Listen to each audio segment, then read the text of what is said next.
प्रेमी ने प्रेमिका के साथ मिलकर किया पिता का हत्या। 3 साल तक रहा दफन राज। जब रिश्तों में खटास बढ़ी तो बॉयफ्रेंड ने खोल दिया राज। हेलो फ्रेंड, मैं हूं आपका एबी कुमार। आइए जानते हैं इस घटना की पूरी डिटेल। हुआ ये था कि एक लड़का था जिसका नाम था आशीष। आशीष बहुत ही बिगड़ैल किस्म का लड़का था, बहुत ही अय्याश किस्म का लड़का था, दारूबाज था, गुंडागर्दी था, जुएरी था, जो कहिए वो सब था। लेकिन ये जो भी काम करता था, गुंडागर्दी, जो भी मतलब ड्रग्स भी लेता था, कुछ भी करता था, थाने में जाता, थाने से वो आसानी से छूट जाता था क्योंकि इसके फादर पुलिस वाले थे। आसानी से छूट जाता था। एक दिन गलती से इसका एक बहुत ही बड़ा क्राइम हो जाता है तो जेल में चला जाता है। एफआईआर होने वाला था, लेकिन इसके पिता बड़े साहब से रिक्वेस्ट करता है कि सर ये मेरा बेटा है, इसको छोड़ दीजिए। अगर एफआईआर होता है तो इसको कोई जॉब नहीं मिल सकता है, प्लीज रिक्वेस्ट करता है बड़े साहब के पास इसके पिता। तो बड़े साहब इसको छोड़ देते हैं और इसको समझाते भी हैं कि आज के बाद कोई दूसरा गलती नहीं होना चाहिए। ये वहाँ पे हामी भर देता है, बोलता है नहीं होगा सर, वहाँ से चला जाता है। फिर इसका रवैया वही रहता है, क्राइम करता ही है। फिर जाता है कोर्ट थाने में और फिर छूट जाता है। एक दिन अचानक इसी थाने में एक लड़की से मुलाकात होती है। लड़की से वे बात करता है, बोलता है हेलो मैं आपको जानता हूँ। लड़की बोलती है आई एम सॉरी, मैं आपको नहीं जानती हूँ। लड़का बोलता है कि अरे मैं भी इसी थाने में आता जाता हूँ, तो आप भी आती जाती हैं तो मैं आपको देखता रहता हूँ और शायद हम लोगों का घर आसपास में ही है।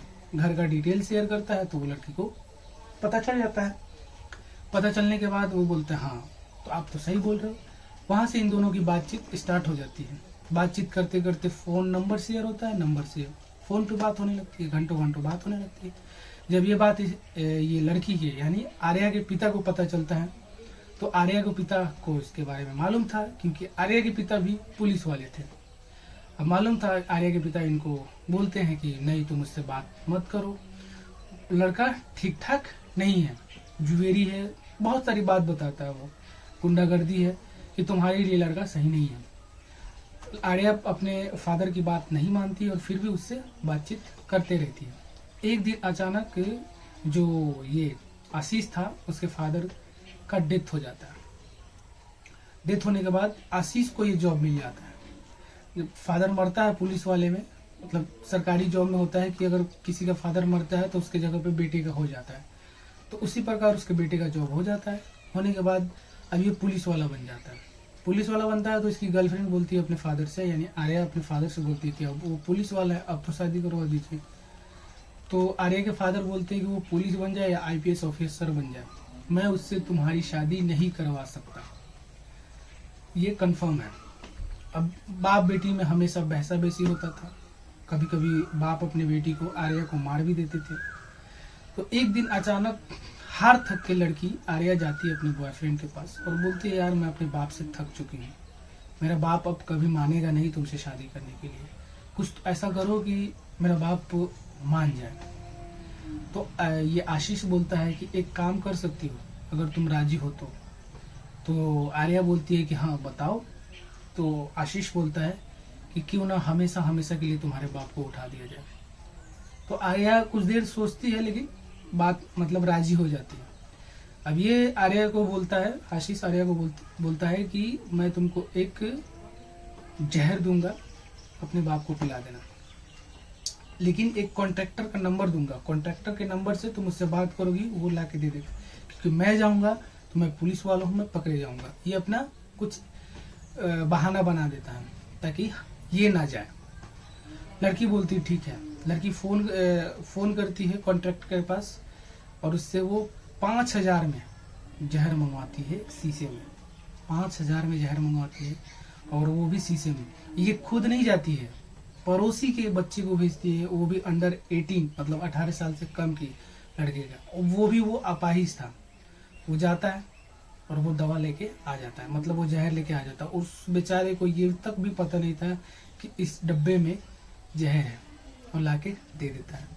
एक दिन क्या होता है कि मिल्क शेक बनाता है, आर्या बनाती है और फादर के लिए, और फादर भी बहुत खुश हो जाते हैं क्योंकि इसने आज तक फादर के लिए कुछ भी नहीं बनाई थी, एक रोटी तक नहीं बनाई थी, एक गिलास पानी तक नहीं दी थी, मतलब दी होगी लेकिन कुछ बनाई नहीं थी। तो इसकी वजह से आर्या के पिता खुश हो जाते हैं कि पहली बार कुछ बेटी मुझे बना के दी रही है, और उसी मिल्क शेक में जहर मिला के दी होती है। आर्या के पिता पी लेते हैं, लेकिन वहाँ कुछ दिक्कत नहीं होता है, स्लो पॉइजन था। ऐसे हाई पॉइजन था लेकिन मात्रा में कम दिया गया था, इसलिए वहाँ पे कुछ होता नहीं। जैसे ये थाने जाते हैं, थाने में बड़े साहब से बात कर रहे थे, तभी इनकी ये मतलब इनके फादर जमीन पे गिर जाते हैं। अफरा तफरी में इसको मतलब इनके फादर को हॉस्पिटल ले जाया जाता है, वहाँ पे इनको डेथ घोषित कर दिया जाता है। अब ये इनके वाइफ और आर्या मतलब आर्या और आर्या की मम्मी जाती है वहाँ हॉस्पिटल में, रोती होती है बहुत, मतलब बहुत रो रही थी, और एक ही बात कह रही थी कि बेटी कह रही थी, आर्या कह रही थी कि ये पीने लगे थे बहुत, और बेटी आर्या की मम्मी भी कह रही थी कि बहुत पीने लगे थे, इस वजह से शायद कुछ डेथ हो गया होगा। तो पुलिस वाले इन दोनों की बात को सीरियसली लेते हैं और जांच पड़ताल करते नहीं हैं, और वहाँ से ये केस की फाइल एक ठंडी डब्बा में चला जाता है जो कभी खुलता नहीं। फिर उसके बाद क्या होता है कि अब इन दोनों के रास्ते का कांटा हट जाता है, प्रेमिका और प्रेमी के, जैसे कि आर्या और आशीष का कांटा हट जाता है। तो मम्मी से आर्या बात करती है कि वो भी पुलिस वाला है और मैं भी पुलिस वाला हूँ, क्योंकि आर्या के पिता मर गए तो उसके भी उसे मतलब इकलौती लड़की थी, तो आर्या के पिता की जगह पे आर्या को मिलने वाला था जॉब, तो आर्या भी अब पुलिस वाली बन गई। तो इन दोनों को शादी हो जाता है, शादी 1-2 साल मस्त चलता है। इस बीच आशीष जो होता है बहुत क्राइम करने लगता है, वो पुलिस वाला कम, पुलिस वाला गुंडा बहुत ज़्यादा बन जाता है। तो इस बीच में इसका हमेशा के लिए टर्मिनेट कर दिया जाता है, मतलब नौकरी से निकाल दिया जाता है। तब ये खाली बैठ जाता है घर पे बैठने के बाद, और कुछ दिन तो अच्छा चलता है, लेकिन जब ये लड़की आर्या ट्रेनिंग में जाती है, पुलिस में भर्ती होने से पहले ट्रेनिंग होता है, ट्रेनिंग में जाती है, तो ये घर पे अकेला पड़ जाता है, और फ़ोन पे बातचीत होती है, और वो उतना टाइम नहीं दे पा रही थी लड़की, तो इस वजह से दोनों में झगड़ा होने लगता है, बहसा बहसी होने लगता है।